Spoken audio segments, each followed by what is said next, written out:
आज मैं आपको बनाना सिखा रही हूँ स्टेक। दोनों तरह की मैं जो है आपको स्टेक सिखाऊंगी, बीफ भी और चिकन भी। बीफ के लिए जो है वो मैंने अंडरकट जो है वो बीफ लिया है। तकरीबन ये अंडरकट जो है वो 1.5 किलो के करीब इस तरीके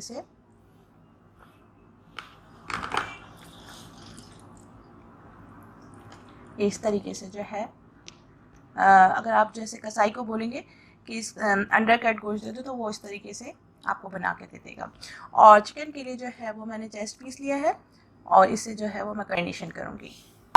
मैं 4 to 5 इंचज़ के हिसाब से इसको बना रही हूँ।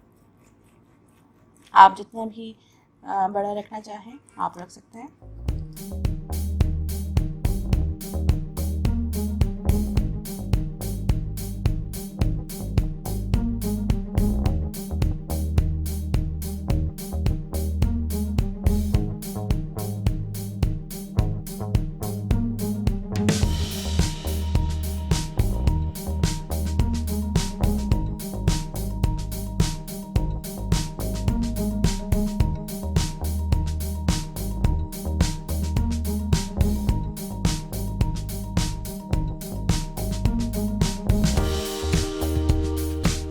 मैरिनेशन के लिए जो है वो सेम जो है इंग्रेडिएंट यूज़ करूँगी चिकन में भी और बीफ में भी, लेकिन टाइमिंग जो है वो उसके अलग होते हैं। बीफ जो है वो तकरीबन 8 से 10 घंटे के लिए आप उसको मैरिनेट करके रखें और चिकन जो है वो आप 3 से 4 घंटे में रेडी हो जाएगी और उसको आप फ्राई कर सकते हैं। सबसे पहले जो है वो मैं सोया सॉस ले रही हूँ, 2 टेबल स्पून के करीब soya sauce,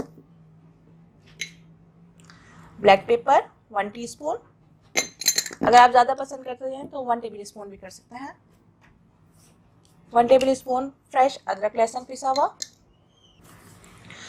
sauce mustard sauce तकरीबन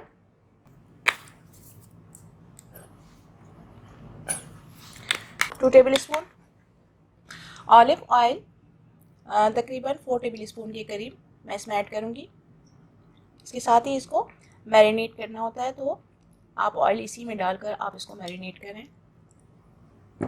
जब आप फ्राई करें तो फिर आपको ज़रूरत नहीं पड़ेगी आप इसमें ऑयल डालें। पार्सली अगर आपके पास फ्रेश है तो आप फ्रेश यूज़ कर लें, मैं ड्राई यूज़ कर रही हूँ। तकरीबन 1 चुटकी लिया है मैंने, 1 टीस्पून के करीब शहद तकरीबन 1 teaspoon, lemon fresh lemon juice ले लीजिए, मैं 1 लेमन का जूस ले रही हूँ। अगर आपके पास लेमन ना हो तो आप सफ़ेद सिरका भी इस्तेमाल कर सकते हैं।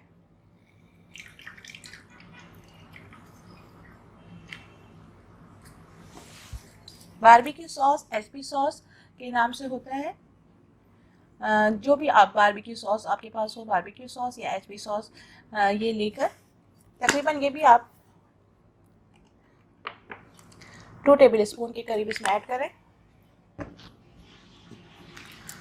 Salt 1 table spoon. अब आप उसको अच्छी तरीके से मिक्स करें। ये ऑयल जो है देखें ऊपर आ रहा है, इसको इतना मिक्स करना है कि ये बिल्कुल मिक्स हो जाए और ये जो ऑयल जो सतह पर आ रहा है जैसे ऊपर जो आता है वो ना आए। मिक्स बहुत अच्छी तरह हो जाएगा तो पता नहीं चलेगा कि इसके अंदर ऑयल है कि नहीं है। आप इसको खूब अच्छी तरह बीट कर दें।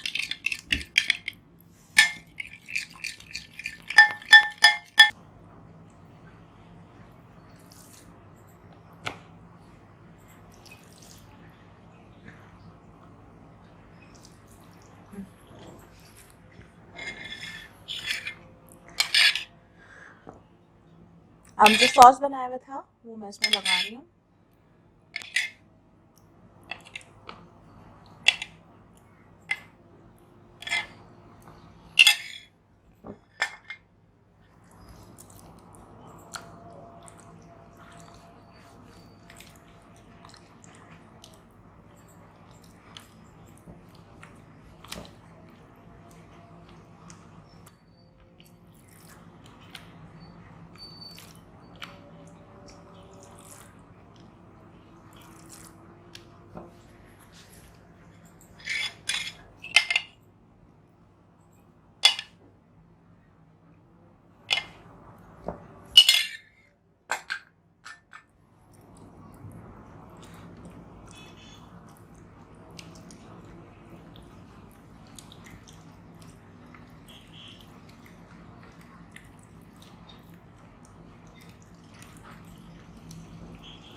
अब इसको मैरिनेट करके आप इसको फ्रिज में रख दें तकरीबन 6 से 8 घंटे के लिए। और इस तरीके से आप इसको कवर कर दीजिए ताकि इसकी स्मेल जो है फ्रिज में ना आए। तो फिर आप इसको 6 से 8 घंटा जो है वो फ्रिज में रख सकते हैं। और अगर आप इसको फ्रीज़ करना चाहते हैं तो आप 6 से 8 घंटा इसको फ्रिज में रख कर पहले मैरिनेशन के बाद 6 घंटा रख सकते हैं। फिर उसके बाद आप उसको डीप फ्रीज़र में आप रख सकते हैं। सेम इसी तरीके से चिकन का भी मैं मसाले तैयार करके फिर उसको लगा के मैरिनेट कर दूँगी। अब आप थोड़ा सा ऑयल इसमें लगा कर ब्रशिंग कर लें। वैसे ऑयल जो है ऑलिव ऑयल मैंने जो है मैरिनेशन के टाइम पर लगा दिया था, लेकिन हल्का सा आप लगा लें अगर चाहें तो। आँच जो है वो बिल्कुल आपने मीडियम रखनी है।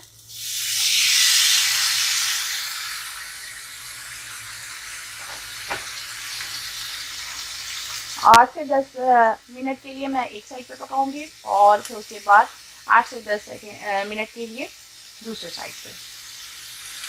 अब 8 से 10 मिनट हो गए। अब मैं इसको दूसरी तरफ से पकाऊंगी।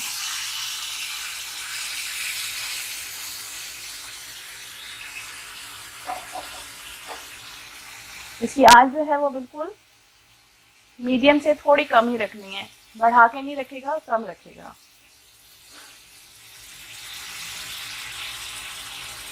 पंद्रह से 20 मिनट में ये आपकी जो है स्टेक जो है वो कंप्लीट तैयार हो जाएगी। फिर इसके साथ जो है दूसरी चीज़ें आप कोई भी वेजीज या सॉस, बारबेक्यू सॉस वगैरह आप खुद अपनी मर्ज़ी से जो चाहें ऐड कर सकते हैं। अब 5 मिनट हो गए हैं और 2 से 3 मिनट के लिए मैं इसमें हल्का सा ऑयल डाल के इसी मसाले में थोड़ी सी वेजेस इसकी जो आपके पास हो और आपको जो पसंद हो आप ऐड कर सकते हैं। मैंने इसमें प्याज और गाजर,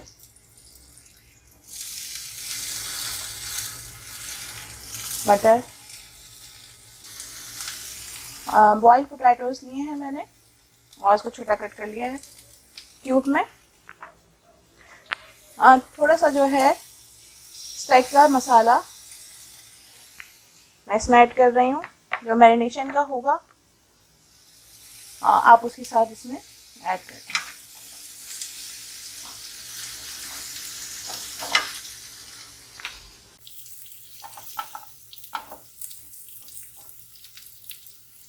अब इसको तकरीबन 10 मिनट हो गए हैं और मैं ये इसको डाल रही हूँ।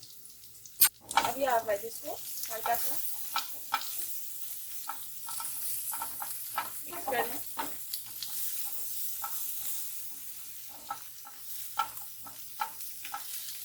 चाहें तो आप इसमें सॉल्ट और ब्लैक पेपर भी आप इसमें ऐड कर सकते हैं। मैं इसी मसाले के अंदर सोच रही हूँ कि इसी नहीं हो जाए,